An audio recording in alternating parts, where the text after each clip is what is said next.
नमस्कार दोस्तों, आपका समाचार अपना देश के इस क्राइम एपिसोड में स्वागत है। साथियों, गुनहगार कितना भी शातिर क्यों ना हो, आखिरकार उसके किए हुए गुनाह को वो कुछ ही दिन छुपा पाता है और वो पकड़ा जाता है। क्योंकि एक शातिर अपराधी ये सोचता है कि उसका किया हुआ एक परफेक्ट मर्डर कभी खुलेगा नहीं, लेकिन कानून और पुलिस यदि चाहे तो फिर उस कत्ल को कुछ ही दिनों में जो है खोल दिया जाता है और आखिरकार जो कातिल होता है वो पकड़ा जाता है। आज की कहानी एक ऐसी कहानी है, इसमें एक 32 साल की महिला जिसका एक व्यक्ति ने कत्ल किया। कत्ल करने के बाद वो सोचता है कि ये महिला है जो अब इसका कत्ल मेरे द्वारा कर दिया गया है, लेकिन मैं कभी पकड़ा नहीं जाऊंगा। इसी के बाद वो महिला का कत्ल करने के बाद उसका सर काटता है। उसके बाद वो सोचता है कि यदि उसकी अंगुलियां वगैरह फिंगरप्रिंट रहेंगे तो इस लाश की पहचान हो जाएगी, तो इस वजह से उसके हाथ भी काट देता है। फिर इसको हाथ और सर को एक पॉलीथीन में रखता है। इसके बाद उस गाड़ी से, उसके पास एक गाड़ी थी, बस जो वो चलाया करता था, उस बस में ही उसका कत्ल करता है। उस बस से ही वो जो है जाकर एक जगह है जहाँ पर जाकर इस लाश को फेंक देता है। लाश को फेंकने के बाद ये वापस उस सर और उस हाथों को अपनी गाड़ी के टायर के नीचे इतनी बार कुचलता है कि उसकी पहचान ना हो पाए। इसके बाद इसे भी जाकर एक इलाका है, उत्तर प्रदेश का ही इलाका लगता है, जहाँ पर गाजियाबाद का एक पटेल नगर इलाका, वहाँ पर जाकर ये डाल देता है। अब पूरी कहानी आप विस्तार से सुने। ये कहानी शुरू होती है 6 नवंबर को, सुबह करीब 11 बजे का वक्त था। उत्तर प्रदेश के नोएडा के पास में ही जो ये गाजियाबाद का एक पटेल नगर इलाका पड़ता है, यहाँ पर एक शख्स जो है वो सुबह सुबह जाता है अपने घर से। तो वहाँ से वो टॉयलेट करने के लिए रुका, इसी नाले के पास वो टॉयलेट करता है। तो इस नाले में उसकी नज़र पड़ती है तो देखता है कि एक लाश उस पानी में तर रही है। वो देखता है, घबरा जाता है। इसके बाद वो किसी से पूछता है कि मैंने उस नाले में एक लाश देखी है, ये लाश दिख रही है। कई लोगों से बातचीत करता है तो लोग कहते हैं काम करो, तुम पुलिस को सूचना दे दो। इसके बाद 112 पर वो कॉल करता है कि एक इस नाले में एक लाश पड़ी है, ऊपर तर रही है। पुलिस मौके पर पहुंचती है। पहुंचने के बाद उस लाश को निकाला जाता है उस नाले से निकालने के बाद आसपास के थानों में ये तस्वीर, ये जानकारी भेजी जाती है कि एक महिला है जिसके हाथ और सर नहीं है, कोई गुमशुदगी की रिपोर्ट है तो पता करो। और फिर ये लाश को जो है पोस्टमार्टम के लिए मुर्दाघर में भिजवा दिया जाता है। तो इस महिला ने जो अपने पैरों में है कुछ जो है बिच्छियाँ होती है वो पहन रखी थी, तो फोटो वगैरह खींची गई। इसके बाद वहाँ के पुलिस कमिश्नर ने ये ऑर्डर दिया कि जितने भी यहाँ के आसपास का इलाका है, इस नाले के आसपास जितने कैमरे लगे हुए हैं, और ये जब नाला के पास लाकर किसी ने लाश को डाला है तो कहीं ना कहीं कोई दूसरे जगह कत्ल करके ही यहाँ पर लाश को लाकर डाला है। तो एक काम करो, सारे सीसीटीवी फुटेज और यहाँ पर जो लोकेशन वगैरह ट्रेस की जाए, यहाँ की कितने जो है इस दिन आए। तो पोस्टमार्टम में ये पता चला कि ये लाश जो है 15-16 घंटे पहले की है, यानी कि 6 नवंबर को सुबह 11 बजे देखा तो कहीं ना कहीं 5 नवंबर के दिन ही इसका कत्ल हुआ होगा। इसके बाद पुलिस सारे सीसीटीवी फुटेज खंगालती है, करीब 5000 कैमरे। इसके बाद वहाँ पर 60,000 लोगों का जो है उस दिन का रिकॉर्ड था, आने जाने का पूरा देखा जाता है। उसमें कुल मिलाकर 44 वाहन संदिग्ध लगे, 1100 वाहनों उस दिन गाड़ियों की आवाजाही थी। तो कुल मिलाकर 44 वाहन संदिग्ध लगे। इसके बाद पुलिस की अलग अलग टीमों ने उन 44 लोगों से पूछताछ शुरू की कि भाई आप उस दिन वहाँ क्यों गए, क्या कारण था। सारी तमाम चीज़ें पूछने के बाद एक व्यक्ति जो बस चलाता था उस पर जाकर ये जांच शुरू की। एक नीली और सफ़ेद कलर की एक बस थी जो यूपी नंबरों की थी, KT 0037। इसके बाद पुलिस ने जो है उस बस ड्राइवर से पूछताछ करती है कि आखिरकार तुम उस दिन क्या करने गए थे। तो वो बताता है कि साहब मैं ये गाड़ी चलाता हूँ और मैं उधर जाता रहता हूँ। पुलिस उससे पूछताछ करती है कि क्या इस महिला को तुम जानते हो, तो वो मना कर देता है। फ़ोटो दिखाई जाती है, तमाम तरह से बातें की जाती है, लेकिन एक अपराधी होता है तो पहले तो वो अपराध से बचने के लिए पूरी प्रयास करता है कि कभी जानकारी जो है पुलिस के पास सही नहीं देनी चाहिए, क्योंकि उससे बचना है। इसके बाद पुलिस जैसे ही उस घर से बाहर जाने लगी, तभी अचानक देखा जाता है कि पुलिस को देखकर एक शख्स आता है, कहता साहब रुको मैं एक बात बताता हूँ। पुलिस वाले कहते हैं भाई बोलो क्या काम है। तो वो कहता है कि मुझे एक बात बतानी है। पुलिस को वो बताता है कि साहब देखो कि एक महिला यहाँ से इस मोनू सिंह जो ये ड्राइवर हैं, इसके पास ही 300-400 मीटर दूर एक घर है। इसमें उस महिला के 2 बच्चे हैं जो मोनू सिंह के पास है, और वो महिला करीब 5-6 दिन से लापता है। अब पुलिस के दिमाग में ये बात आई कि आखिरकार ये मोनू सिंह ने झूठ क्यों बोला, क्या वाकई में ये महिला हो सकती है। तो उसने बताया कि इसके एक 8 साल का एक 5 साल का बच्चा है जो अभी मोनू सिंह के पास है। अब पुलिस अपने उच्च अधिकारियों को कहते हैं कि ये सस्पेंस भी है कि उस दिन ये उसकी गाड़ी वहीं रुकी भी थी उस नाले के पास, तो क्या वाकई में ये कातिल हो सकता है।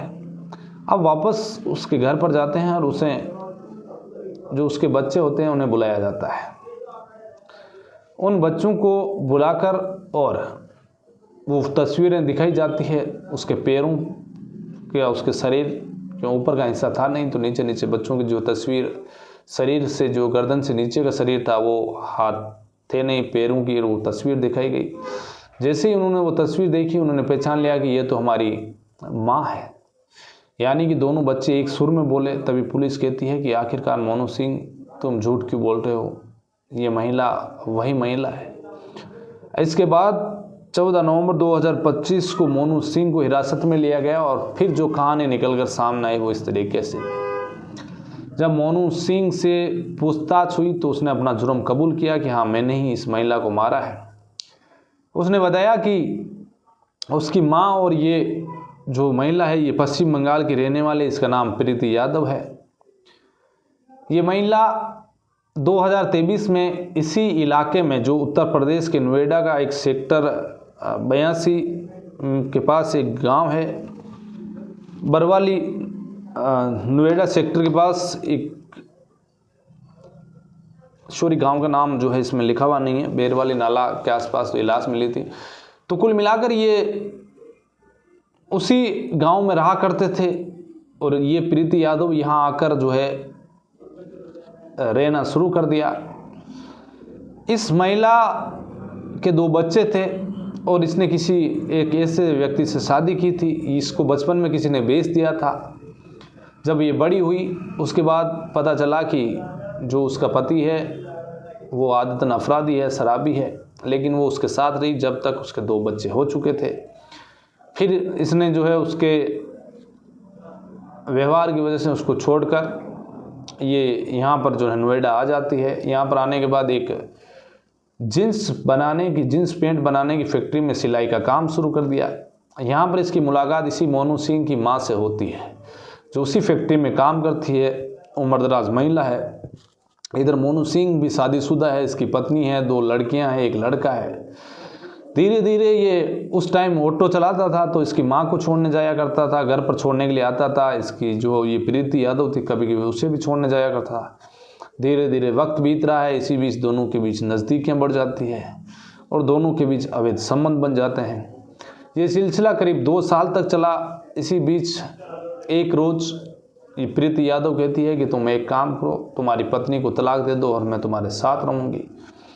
जब वो ये बात सुनता है प्रीति यादव के मुंह से तो उसके पैरों तले ज़मीन निकल जाती है। वो कहता है कि हमारे बीच ऐसी कोई बातचीत भी नहीं थी कि मैं तुमसे शादी करूँगा या मैं तुम्हारे को साथ रखूँगा। लेकिन वो मानती नहीं है। वो कहती है या तो तुम मेरे को साथ रखो या मुझे 4-5 लाख रुपए दे दो। अब ये एक मजदूर मात्र बस ड्राइवर का काम करता है, इसके पास इतना पैसा कहाँ है, परिवार भी चलाना है, पत्नी है, 2 बेटियां हैं, एक बेटा है। वो अब उसे लगातार ये कहती है कि तुम पैसे नहीं दोगे तो तुम्हारी बड़ी जो दोनों बेटियां बड़ी होगी तो उसे मैं धंधा कराऊंगी और उनसे जो पैसा मिलेंगे तो मेरा खर्च चूक जाएगा। तो ये बातें उसे जो है रोज़ वो कहती, चिढ़ाती, और मोनू सिंह गुस्से में आता।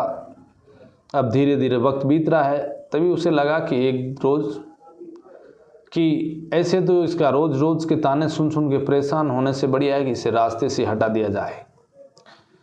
6 नवंबर की सुबह ये गाड़ी लेकर निकल जाता है। एक राधा स्वामी सत्संग आश्रम की ये बस चलाया करता था। ये सुबह निकलने के बाद इस प्रीति यादव को फ़ोन करता है और बोलता है कि तुम एक काम करो, यहाँ से जो नोएडा के बोरोला गांव में वहाँ पर ये रहा करते थे, तो इसने अपनी उस प्रीति यादव से कहा कि तुम जो सेक्टर है 49, उस सेक्टर 49 में पहुंच जाओ, 3:30 बजे के आसपास मैं तुम्हारा वहां इंतज़ार कर रहा हूं। प्रीति यादव को बताया गया समय वहां मोनू सिंह पहले से गाड़ी लेकर खड़ा था। प्रीति यादव वहां पहुंचती है, उस गाड़ी में बैठते हैं। इसके बाद वो कहता है कि तुम क्या खाओगी, तो वो कहती है कि मैं मैगी खाऊंगी। फिर ये कहता है मैं पराठे खाऊंगा। ये वहाँ से एक सेक्टर 100 पहुँचते हैं, वहाँ पर जाकर पराठे और मैगी बनवाते हैं। इसके बाद ये गाड़ी में लेकर आता है। अब लेकर आने के बाद ये वहाँ से कुछ दूरी पर सुनसान जगह पर जाते हैं और मैगी वो खा रही है, ये पराठे खा रहे हैं। इसी बीच इनके बीच बातचीत होती है, वो वापस वही बात कहती है, चिढ़ाती है। इस बार इसे तेज़ गुस्सा आता है। जब खाना खा लिया, उसका ध्यान किधर था, वो कह रही थी बातें, तभी वो उसके साथ जो है वो गुस्से में आकर एक गंडासा अपने साथ लेकर आता है।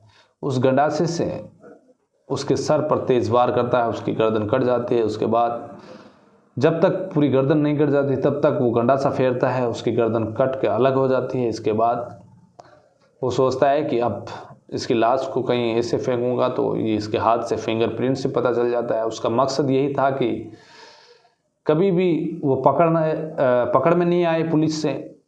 इसके बाद उस लाश के हाथ काटता है, एक पॉलीथीन लाता है, उस पॉलीथीन में बंद करता है। क्योंकि उस गाड़ी एयर कंडीशनर गाड़ी थी, उस गाड़ी के कांच वगैरह बंद था, तो जब उसे मारा गया तो आवाज़ भी की होगी, तो बाहर आवाज़ जा नहीं रही थी, बाहर की आवाज़ अंदर आ नहीं रही थी। अब इस प्रीति यादव की मौत हो जाती है। घर पर 2 बच्चे हैं। ये इसके बाद उस लाश को और उस सर को, उस हाथों को लेकर एक सुनसान जगह पर जाता है, गाजियाबाद के पटेल नगर में। वहाँ पर उस गाड़ी से, उसके टायर से उन सर को और उन हाथों को इतनी बार कुचलता है कि जब तक वो चकनाचूर ना हो जाए, किसी से जो है उसको पहचान नहीं पाए। उसके बाद उस पॉलीथीन को उठाता है, उसी जाकर दूर कहीं फेंक देता है। उसके बाद ये जो लाश है ये इसी पटेल नगर के अंदर एक नाला था, उस नाले में जाकर फेंक देता है, पानी के नाले में, और वापस निकल जाता है। जब इसे पता चलता है कि उसके दोनों बच्चे घर पर अकेले हैं, इसके बाद वो घर जाता है। सबसे पहले उन बच्चों को जाकर अपने घर पर छोड़ता है और घर वालों को कहता है कि पता नहीं इसकी माँ सुबह से ही लापता है, फ़ोन लगा रहे हैं तो फ़ोन बंद आ रहा है। अब बेचारे बच्चे परेशान हैं, तो इन्हें खाना वाना खिलाओ, मैं वापस आ रहा हूँ। वो वापस जाता है, उस गाड़ी की जो है अच्छी तरीके से धुलाई करता है 3-4 बार कि पता नहीं चल जाए।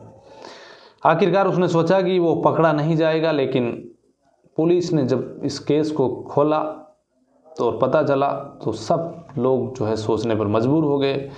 इसने सोचा कि करीब जो है 1500 किलोमीटर दूर की महिला कभी हत्या के बाद इसका राज नहीं खुलेगा, लेकिन पुलिस ने पूरी जो है इस मामले में अपनी जांच को अच्छी तरीके से किया और 6 नवंबर को, 5 नवंबर का कत्ल था, 14 नवंबर को इस पूरे केस को खोल दिया। अब मोनू सिंह सलाखों के पीछे चला गया, लेकिन उन 2 बच्चों का अब क्या होगा, क्योंकि पहले से पिता का तो उसकी माँ छोड़कर आ चुकी थी, इधर इसकी माँ की मौत हो चुकी है, तो ये बच्चे अनाथ हो चुके हैं।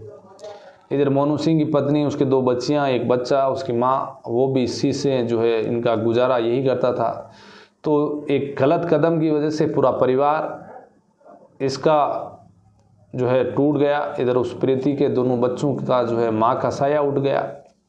यदि ये चाहता तो पुलिस में कंप्लेंट कर सकता था कि मुझे परेशान किया जा रहा है, ब्लैकमेल किया जा रहा है, तो कहीं बच जाता, प्रीति भी बच जाती। लेकिन कहते हैं कि बुरा अंजाम का बुरा नतीजा होता है, और इसी का ये नज़ारा जो है आपने देखा सुना। तो आज की कहानी में बस इतना ही। फिर किसी कहानी में आपसे मुलाकात होगी, तब तक के लिए आप सावधान रहिए, अलर्ट रहिए, क्राइम से बचिए। जय हिंद।